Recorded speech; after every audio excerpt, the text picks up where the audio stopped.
How you doing? James Margin here at JTech. We're underneath here this Freightliner, and I'm going to demonstrate how to do a clutch adjustment on this Eaton Fuller transmission and the clutch right here. Up in the clutch area right here, the clutch inspection cover has already been removed. This is our clutch adjustment screw or bolt right here.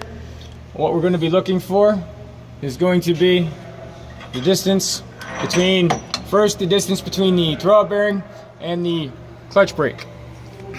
So I'm going to take the 1/2 inch gauge and I'm going to measure up on over in the output shaft, and at this moment you can see that it's in the excess of a 1/2 inch. You can have between 1/2 inch and 9/16 of clearance, and this one here is a little on the excessive of probably on both. I'm going to now test using the opposite side of the gauge on the shift forks up in here on the throwout bearing. This is 1/8 of an inch, and that is extremely tight, and I'm not even going to get that pushed up in on either side. So I'm going to have my assistant that's up in the cab at the moment engage the clutch. So he'll be pushing the clutch pedal down, which then engages that throwout bearing to the clutch brake. And I'm going to take the ratchet here, and I'm going to have have the assistant hold the light. So I'm going to be righty tighty lefty loosey kind of concept on this clutch, on the bolt. Push in, and then I will be just adjusting it, keeping it pushed in, have a little bit of hand strength, and I will go from there, and I will check. All right, release the clutch, please. As he releases the clutch, the throwout bearing will move forward towards the transmission. Off. Release it. Off. And we'll take the 1/2 inch gauge, and I believe I just went a little on the too far time, so that's a little bit on the too tight. This is where it's tricky, so please engage. So now I have to back it off a little bit. Engage the clutch, please, sir. Clutch is engaged. So now I'm going to take it and I'm going to back it off. And this can be the tricky part, because release, please. Going back and forth here. Now, there it is on the 1/2 inch. We'll try it the other way, just in case I'm binding up on something. It is just tight on that release brake right at the end. So I think that's pretty close to 1/2 inch to where it'll go and grab. All right, release, please. Now with, or as you were, it was released as you were. Thank you.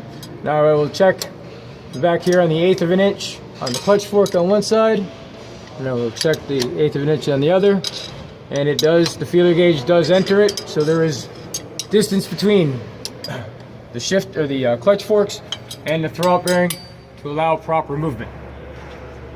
Next, we're going to go up and test the free travel on the pedal, which is going to occur up in the cab.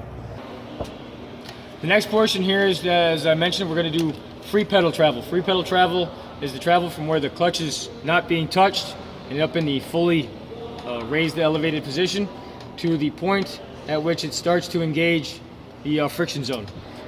You can do this via the foot and the leg, but with the foot and the leg, you have a lot more strength, so you could easily continue past where the friction zone begins just due to the leg strength. So we're going to use the arm just to check it. We're going to use a tape measure. We're going to place the bottom of it on the firewall, and we're going to measure the top of the pedal. So right here, I am at about approximately 8 3/4 of an inch. So now I'm going to take it and I'm just going to push down on the travel of the clutch pedal here, and it goes and stops off at about 7 3/4 of an inch. So it gives about 1 inch of travel, and you're allowed up to 1.5 inches is the usual specification. From anywhere from 0 down to 1.5 inches to 2 inches. So it gives you some leeway on that. We are within that 0 to 2 inches. So with about the 1.5 area is a good spot. Next, we're going to go and check the distance of the clutch brake, which is the pedal from the floor raised once that clutch brake disengages. So I'm going to need an assistant underneath, so we'll be right back on that.